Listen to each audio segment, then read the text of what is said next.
भारतीय भवन प्रयागराज इलाहाबाद का एक बेहद प्रसिद्ध, अति प्राचीन और ऐतिहासिक सार्वजनिक पुस्तकालय है, जो मुख्य रूप से हिंदी और उर्दू साहित्य, दुर्लभ पांडुलिपियों और ऐतिहासिक पुस्तकों के लिए जाना जाता है। यह स्वतंत्रता पूर्व काल का ऐसा केंद्र है जहां देश के महान स्वतंत्रता सेनानी और साहित्यकार अध्ययन और बैठकों के लिए एकत्र होते थे।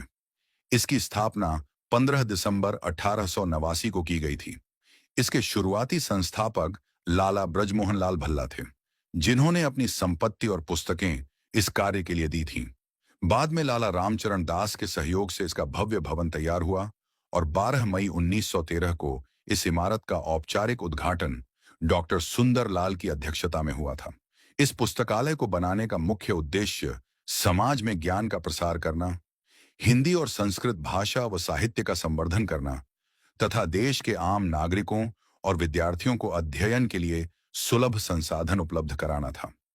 इसकी स्थापना और संचालन में महामना पंडित मदन मोहन मालवीय, हिंदी के प्रसिद्ध साहित्यकार पंडित बालकृष्ण भट्ट, लाला लाल बिहारी और पंडित जयगोविंद मालवीय जैसी महान विभूतियों का अभूतपूर्व योगदान रहा।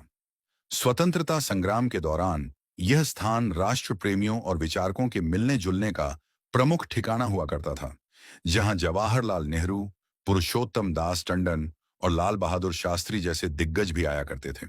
शुरुआत में यह एक ऐसे दानदाता लाला ब्रजमोहन लाल भल्ला का निजी परिसर व आवास था, जिन्होंने हिंदी प्रेम के चलते अपनी अमूल्य पुस्तकें और अपनी संपत्ति इस सार्वजनिक पुस्तकालय के निर्माण के लिए सौंप दी थी। इसके बाद यहाँ हिंदी और उर्दू के प्रचार प्रसार की गतिविधियों का श्री गणेश हुआ। वर्तमान समय में भी यह अपनी मूल भूमिका यानी एक ऐतिहासिक सार्वजनिक पुस्तकालय के रूप में ही संचालित हो रहा है। आज भी इस पुस्तकालय में 1600 के दशक की दुर्लभ पांडुलिपियां और 1750 के बाद के पंचांग जैसी अमूल्य ऐतिहासिक सामग्री सुरक्षित रखी हुई है। यद्यपि समय के साथ इसे वित्तीय और प्रशासनिक चुनौतियों का सामना करना पड़ा है, फिर भी यह प्रयागराज के पुराने शहर लोकनाथ की साहित्यिक और सांस्कृतिक अस्मिता का सबसे बड़ा प्रतीक बना हुआ है।